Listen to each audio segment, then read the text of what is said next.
seen the letters by Jongizizwe Tlabati with regards to that factor, but you are admitting now that what you do recognize is that even in your own cohort, there was some unhappiness within the ANC. We, So that kind of, I don't want to dwell on it too much. I do want to move forward. yeah. Did the EFF help you beat the motion of no confidence? Well, we're in an arrangement with the EFF. We have 86 seats, 86 votes. We need another 27 votes to defeat any other motion. But you also need to be in conversation with other parties. In this case, is the EFF and and not just the Super Seven. You know, including the Action SA, which would have supported, or rejected this motion of no confidence. The IFP would have done that. IRASA would have done that. So it's not just the Super Seven, but also 9 other parties that actually did so. How do you manage? How do you manage that relationship with the EFF, considering there was that issue where you removed Dunga, Nkululeko Dunga as finance MMC? Julius Malema made the threat that if you don't reinstate them, they will go withdraw from everywhere. They don't, because they need to also remain in government. So their threat was empty from the start.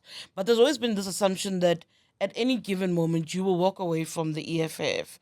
And that's something that they also seem to feel. So how do you navigate things like the threats of emotional no confidence with an EFF that you supposedly consistently threaten? Because there's a view that you prefer to work with the DA. That's something I've heard quite often, and not just in Ekurhuleni.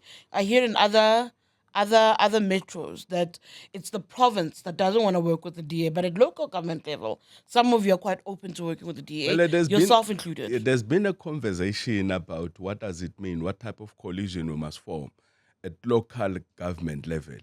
Is it ideological orientation that must inform, or is it a pragmatic, solutions base?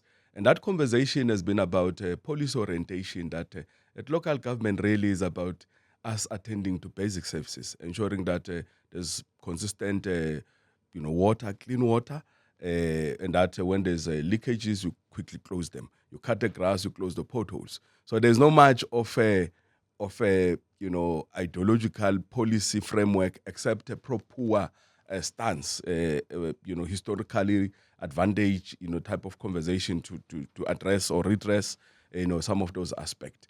Now that conversation is still ongoing, and I must say that at the point where I was elected, that conversation was actually strong on the ground. We believe that what happened in Ekurhuleni would have influenced, including the GNU, some of the dynamics that were happening in Ekurhuleni. I was elected unopposed. Even the DA elected not to put the candidate to actually allow, because everybody had agreed that the outcome of 2021 elections were a shocker to everybody, and they have contributed to regress in service delivery, and to turn around the situation. We need to have a frank of conversation, take out our political caps, and actually put our people, the interests of our people before us, and attend to it. So I'm trying to say that conversation, it was very strong, and including when we had to remove the MMC of the EFF, it was very strong on the table. But of course, it was overtaken by events, because suddenly there were conversations in Gauteng in terms of the relationships and all that. We respect our leadership. We respect the national leadership, the President Ramaphosa, Malula and collective. In Ekurhuleni, we're a strong supporter for the collective. But we also respect our provincial leadership. We believe in Panyaza's leadership. So from time to time, we have to reconcile, some of these issues, and ensure that, we whatever that we do, we also take the interest of our people. And I must say, there's been a lot of events that then have taken place. Okay. Conversation at national level. You would know now the stance of the DA on some of the policy issues and all that. So we'll have to be sensitive in those things. So say, what type of a formulation do you do, and what is it that our people, they will actually see out of you? And they will have to follow, because coalition are actually a national and provincial what we call it, purview. They are not necessarily our own purview, but we get Guided consulted from above.